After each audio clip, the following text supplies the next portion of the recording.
We are ready now to go through the individual steps of glycolysis, right? So this will show you how the molecule of glucose is step by step molded chemically into pyruvate, and how we extract some of that energy for glucose that either is immediately used to make ATP or is later on going to be cashed in to make ATP during the third stage of cellular respiration. Okay, so these images are a little bit different than what's in your textbook, and I like these a little bit better because it allows you just to focus on the carbons of the carbon skeleton of glucose as opposed to the entire chemical structure, which sometimes can be a little overwhelming. All right, so we're starting here at the very top, right? So glucose is going to go into glycolysis. We're going to end up cleaving it into two molecules of pyruvate. Remember, this happens essentially in two phases. First, we have the energy investment phase, and that's going to be followed by the energy payoff phase. So this slide introduces the energy investment phase. That sequence of chemical reactions which actually uses ATP to help get us that many more steps closer to making pyruvate. Okay, so up at the top we have glucose. And the first step, glucose is actually phosphorylated. So a molecule of ATP, the first one we're going to use, comes in and donates its phosphate group to the glucose to make glucose 6-phosphate. All right, so this is investing energy into the molecule. Second chemical reaction here, really the molecule doesn't change, right? Still 6 carbons and with a phosphate group attached to one end. The only thing we've done is that we have changed glucose into fructose. They are actually isomers of each other, right? So very similar molecule, just slight rearrangement in the atoms. And that takes us to the third stage. The third step, the third chemical reaction, which is yet another energy investment chemical reaction where a second ATP is going to be used. And again, its phosphate group will be donated to the other end of fructose. So now we have a molecule of fructose 1,6-bisphosphate, meaning bisphosphate, there are 2 phosphates, and they are attached to the first and the 6th carbon. So first and 6th carbon of fructose. As we approach the last step of glycolysis, this is where we actually end up breaking this 6-carbon molecule in half. Right? So we break it in half, and now we have 2 3-carbon molecules, each that has its own phosphate group.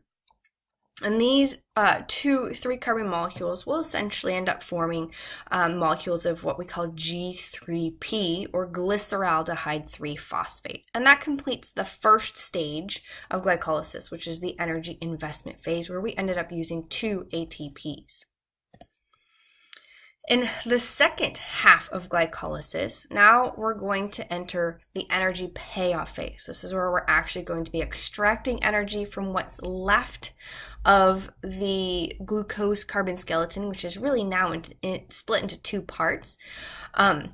So initially we take the 2 glyceraldehyde 3-phosphates, G3Ps, and for both of them, they end up going through 2 essentially duplicate reactions, right? So the next, or let's say the first step of the energy payoff phase, this is where we're going to allow the reduction of an NAD+.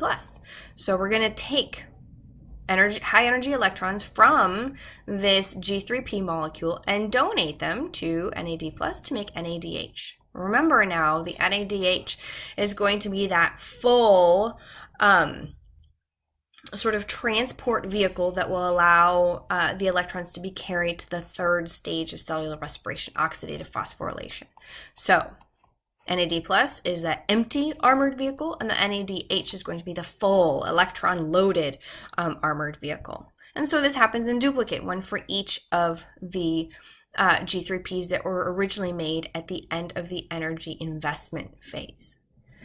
At the same time, another phosphate group, an inorganic phosphate, is going to be added to the other end of that 3-carbon skeleton. So now we end up with 2 3-carbon molecules with a phosphate on either end.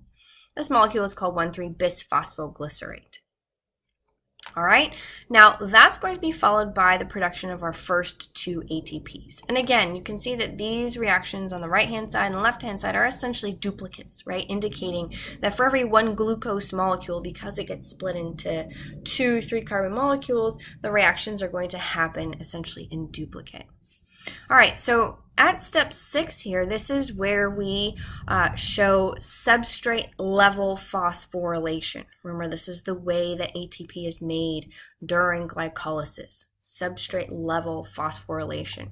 This is where an enzyme is going to say, hey, well, 1,3-bisphosphoglycerate here, you have 2 phosphates. You don't need 2 phosphates. Let me take one of those phosphates away from you, perhaps this one right here, and let's give it to an ADP, right? By giving that extra phosphate to the ADP, you make ATP, and then now the product of that reaction is still the 3-carbon skeleton plus only 1 phosphate instead. And this is a molecule of 3-phosphoglycerate. Then we go through a couple of rearrangement steps. So in step 7, we take the phosphate and we move it to the center carbon instead. Right, so you can see here in the center carbon. Step 8, we're going to end up removing a water molecule. So again, the carbons don't change, right? The phosphate doesn't change, but some of the other atoms that we can't see in this particular image get rearranged a little bit. And then the last step is where we produce our last 2 ATPs, again through substrate level phosphorylation. In this case, we're going to take that last phosphate off of this molecule of PEP, or phosphoenolpyruvate, and we're going to donate that phosphate here to this ADP molecule, making an ATP. And what we're left with, these 2 3-carbon molecules, are molecules of pyruvate. Right? So essentially at the beginning of glycolysis, we took that 6-carbon glucose molecule and in 2 stages, first the energy investment phase and then the energy payoff phase, we split that glucose molecule into 2 3-carbon molecules of pyruvate. Now to help you guys out, just to, have some active learning in terms of figuring out how this process of glycolysis takes the glucose, extracts energy from it, and converts it into pyruvate, I've put a worksheet on Canvas for you. Actually, one worksheet for glycolysis and one for each of the other 2 stages of cellular respiration, where you can work through labeling the different parts. Right, and so the worksheet essentially looks exactly like this. So if you want to use it, great. If not, it's entirely up to you. It's there at your disposal.